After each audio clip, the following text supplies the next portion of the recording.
안녕하세요. 크립토 토마토 여러분들께 인사를 드립니다. 1월 16일 암호화폐 소식을 전달해 드리도록 하겠습니다. 아침부터 재수없게 개똥을 밟은 것처럼 출근하는데 똥 밟고 미끄러져서 엎어졌다가 일어나려고 손을 짚었는데 손에는 음식물 쓰레기가 잔뜩 묻어있는 그런 재수없는 일들이 암호화폐 시장에 몇 가지가 일어났습니다.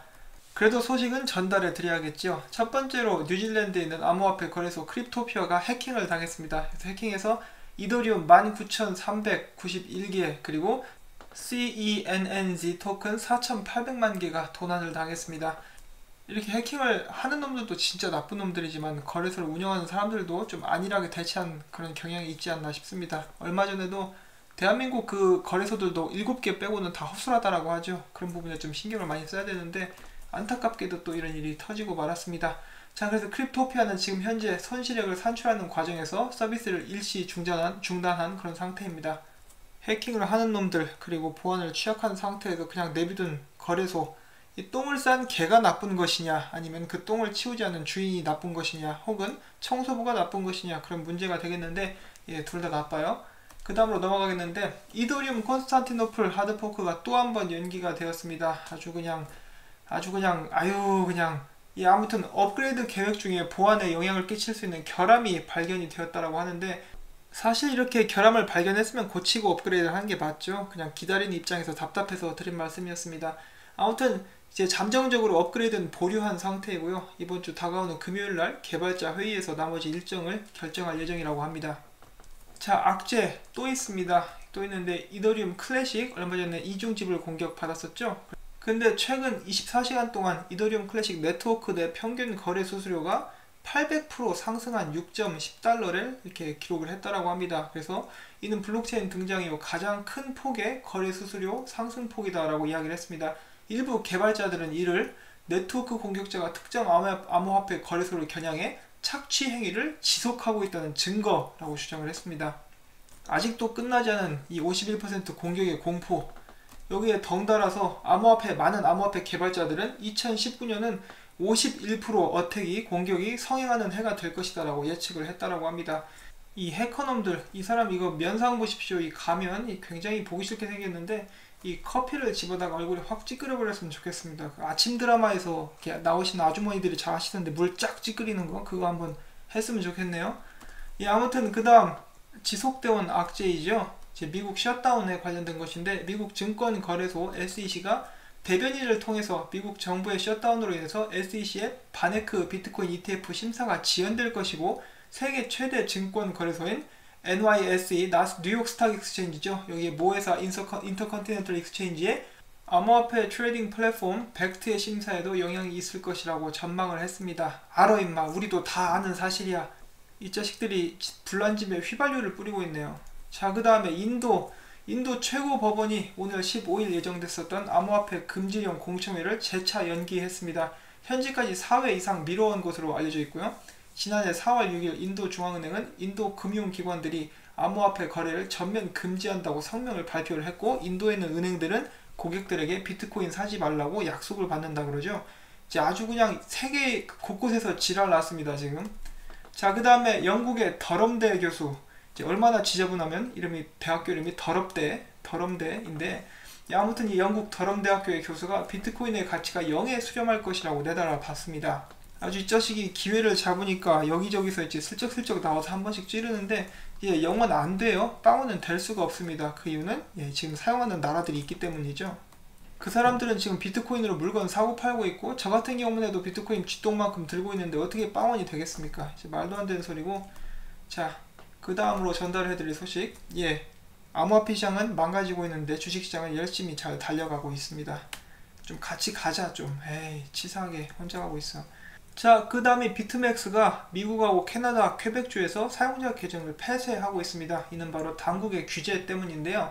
이렇게 함으로써 이제 쇼치는 사람들이 조금 더 줄어들 수 있지 않나 하는 그런 생각을 가져보고, 다음은 SBI 소식이 있습니다. 일본 SBI 기타오 회장의 SBI가 이번에 스위스 블록체인 스타트업 브레드위너 AG에 투자 예정이라고 밝혔습니다. 이 회사는 암호화폐 모바일 지갑 서비스를 개발한 적이 있는 그런 회사라고 하네요. 차라리 이런 식으로 모바일 지갑에 이제 제대로 빨리 많은 암호화폐들을 저장할 수 있게 됨으로써 우리가 매일매일 사용하고 있는 이 핸드폰이 암호화폐 지갑으로서 이렇게 역할을 할 수 있게 되었으면 좋겠습니다. 그렇게 돼서 모든 거래소들이 전부 다 탈중화가 되게 된다면은 이제 앞으로 해킹 때문에 고통받는 그런 거래소도 투자자들도 없게 될 것이라고 한번 생각을 해봅니다. 자, 시린랩스를 기억하시는 분들이 많이 계실 것이라고 생각을 합니다. 시린랩스는 리오넬 메시, 유명한 축구 선수죠. 그 사람을 모델로 앞세운 그러한 블록체인 회사인데, 여기서 진행하는 사업 중에 하나는 바로 블록체인 스마트폰, 이름은 피니라고 하는데, 이 블록체인 스마트폰을 개발을 했죠. 그리고 그 이후에 이어서 영국 런던에 세계 첫 블록체인 스마트폰 플래그십 스토어를 오픈을 했고, 나중에는 일본 도쿄에 이제 두 번째 가게를 오픈하겠다라고 이렇게 밝혔습니다. 홍콩 암호화폐 거래소 비츠닥이 미국 암호화폐 거래소 비트렉스를 기반으로 한 암호화폐 거래 플랫폼을 출시할 예정입니다. 비츠닥은 향후 아시아 전역을 대상으로 서비스를 진행할 예정이라고 합니다. 링크코인에 대해서 아시는 분들도 많이 계실 텐데, 링크코인이 트위터 언급량에서 최초로 3위를 차지했습니다. 10위 안에 든 것도 이번이 처음이라고 하는데 3위를 차지했다라고 해요. 뭔가 진행되고 있는 것이 아닌가, 혹은 관련된 호재가 있는 것이 아닌가 하고 생각이 됩니다. 리플 클래식이라는 사기 코인이 나왔는데 스캠 가능성 제의가 아니라 100% 사기라고 보시면 되겠습니다. 러시아 하원 의원이 이야기하기를 크립토 루블은 기존 법정 화폐 역할을 할 수 있을 것이다. 디지털 화폐 크립토 루블은 기존 법정 화폐 루블과 비교해 용도의 차이가 없을 것이다. 그뿐만 아니라 단순 금융뿐만 아니라 경제 전반에서 크립토 루블을 적극 활용할 계획이라고 밝혔습니다. 자, 여기 또 중요한 게 나오죠. 2017년 10월 블라디미르 푸틴 대통령 지시로 정부 발행 암호화폐 크립토 루블 개발에 착수했으며 올해 발행을 계획 중이다 라고 이야기를 하고 있습니다. 이렇게 대통령이 나서서 암호화폐 만드는 나라가 몇 군데가 있습니다. 여기 있는 러시아, 그리고 필리핀도 그렇게 됐었죠. 자, 그리고 최근에 러시아가 비트코인을 사내 마내 이런 이야기가 있는데, 우리들이 한 발자국만 뒤로 물러서서 생각을 해보면은 정말 가능성이 있는 이야기죠. 그리고 이제 많은 사람들이 러시아가 입장 표명을 안 한다 이렇게 이야기를 하는데, 러시아라면은, 만약에 제가 러시아라면은 비트코인 사 모은다고 절대로 광고하지 않겠습니다. 몰래 사서 모으지 그거를 왜 동네방네 떠들면서 매집을 할 이유가 전혀 없겠죠. 그리고 이제 한 가지 더 추가로 말씀드리고 싶은 것은, 이 푸틴 대통령이랑 비탈릭, 이더리움의 비탈릭이 이렇게 몇 번 만난 적이 있다라고 합니다. 예를 들어 여기 보시면은 푸틴이 보이고 비탈릭 보이죠? 좀 무섭게 사진이 나왔는데, 거의 13일의 금요일 제이슨 그런 느낌이 나는 그런 사진이 나왔는데, 아무튼 2017년도에도 이렇게 만난 적이 있고, 이제 몇 번 이렇게 만나서 회의를 한 적이 있다라고 합니다. 푸틴 같은 경우는 이제 굉장히 자기 나라 발전에는 신경을 많이 쓰는 그런 모습을 보이고 있습니다. 대통령이 암호화폐 개발자를 직접 만나서 면담도 하고, 좀 외적인 이야기지만은 UFC 하빕이 맥그리거를 꺾고 나서 푸틴이 직접 전화를 했다라고 합니다. 수고했다라고. 이렇게 대통령이 굉장히 인재들에게 많은 관심을, 개인적인 관심을 보여주는 그런 푸틴이라고 볼 수가 있겠습니다. 자, 아무튼 이야기가 3000%로 빠졌는데, 러시아 측에서는 암호화폐에 대해서 충분히 많은 관심을 가지고 있고, 그렇기 때문에 지금 매집하고 있다는 설이 저는 완전히 거짓은 아니라고 생각을 하고 있습니다. 그리고 다시 한번 말씀드리지만, 얘들이 매집을 한다고 해서 그거를 광고를 할 이유는 전혀 없어요. 그래서 다가오는 미래 암호화폐의 강국으로 떠오를 나라들은 어떤 나라들이 될지 한번 기대가 됩니다. 자, 그 다음에 어폴드 CEO가 미플 XRP는 은행 결제 시스템에 적용이 가능하다라는 발언을 한 적이 있습니다. 그 다음에 크레딧 카르마에서 이야기하기를 미국 비트코인 투자자 중에 국세청이 보고하는 사람들은 53%에 불과하다라는 그런 결과를 냈습니다. 오직 이 53%만이 투자 손실을 국세청에 곧 보고할 계획이라고 답을 했고요. 이제 지난해 미국 같은 경우는 비트코인 투자자 손실액이 17억 달러나 된다라고 하네요. 그래서 신고하지 않을 경우 투자자들은 처벌 또는 감사의 형태로 예상치 못한 손실을 입을 수 있다. 현재 국세청은 투자 손실 발생자에 대한 연간 3,000달러 공제, 3,000달러 초과분에 대해서는 다음에 공제를 해주고 있다며 투자자들의 신고를 당부를 했습니다. 자, 세금 이야기가 나와서 말인데, 덴마크 같은 경우도 이제 최근에 암호화폐 거래소 세 곳으로부터 암호화폐 거래에 대한 정보 확보에 나섰습니다. 이 세 곳은 덴마크 조세국의 거래소 내에서 이루어진 거래자들의 이름, 주소, 그리고 개인 납세번호 등을 2016년 1월부터 2018년 12월 31일까지 그 모든 분량을 이제 다 제출을 해야 되는 그런 상황에 처해 있습니다. 그래서 개인정보를 나눠줘야 되는데, 덴마크 입장에서도 이제 세금 내놔라 이건데, 거래소건 투자자건 돈을 벌었으면 세금을 내는 것은 당연한 것이죠. 그렇기 때문에 우리나라 같은 경우도 제발 세금 낼 테니까, 달라는 대로 줄 테니까 규제 좀 해달라고 하는데, 이제 굳이 돈을 준다고 해도 모른 척하는 이유가 뭔지 이제 궁금합니다. 자, 우리나라 이야기가 나와서 말인데, 우리나라에서도 특허청이 올해 27억 원을 투입을 해서 국내 기업 기관이 지능형 로봇, 블록체인 등 4차 산업혁명 핵심 표준 특허를 전략적으로 확보할 수 있도록 돕기 위해서 다각적인 사업을 추진할 계획입니다.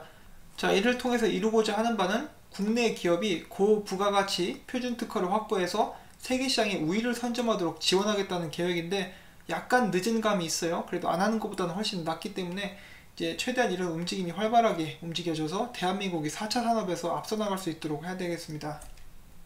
우리나라는 자원이 없기 때문에 기술로 승부를 해야 되는데, 약간 좀 미래가 걱정이 됩니다. 4차 산업에서 밀리면은 이제 나라 전체가 기울어지지 않을까, 뒤처지지 않을까 하는 그런 걱정이 되네요.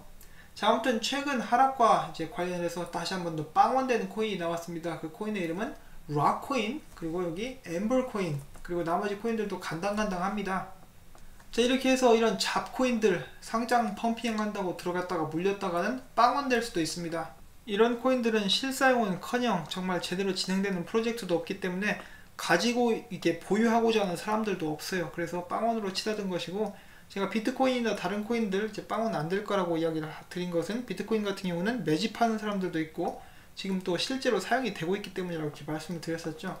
실사용화되지 않은 코인들 이제 99% 이상이 다 사라지게 될 것이라고 이제 많은 사람들이 이야기를 하고 있고, 현실로 하루하루 다가오고 있습니다. 자, 이 코인들 투자하셨던 분들 부디 마음을 잘 추스릴 수 있기를 바랍니다. 자, 지금 보시는 사진은 인도네시아의 한 편의점이라고 봐야 될지 가게라고 봐야 될지 하는 곳인데, 보시다시피 비트코인으로 계산을 할 수 있게 되었습니다. 자, 이런 거 하나하나가 별거 아닌 것처럼 보일 수 있는데, 이런 것들이 시작이 되어서 나중에 대중화를 이루게 될 그런 발판이 될 것이라고 생각을 합니다.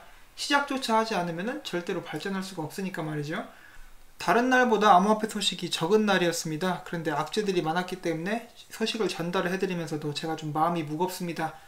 하지만 비온 뒤 땅은 더 굳어진다라고 하죠. 이런 일들이 전에도 많이 있었기 때문에 이 또한 지나갈 것이라고 생각을 해봅니다. 그리고 암호화폐 시장은 더욱더 커져나가면서 발전해 나갈 것이라는 것을 이제 믿어 의심치 않습니다. 시청해주신 여러분들께 진심으로 감사드리면서 도움이 되셨다면 구독과 좋아요, 그리고 수고했다는 의미로 광고를 한 편만이라도 처음부터 끝까지 시청해주시기를 부탁을 드리겠습니다. 여러분들의 도움 덕분에 제가 채널을 계속해서 유지할 수 있고 암호화폐 관련 소식들을 매일매일 전달을 할 수가 있습니다. 여러분들께 진심으로 감사드리면서 저는 또 다음에 다른 소식 들고 찾아뵙도록 하겠습니다. 안녕히 계십시오.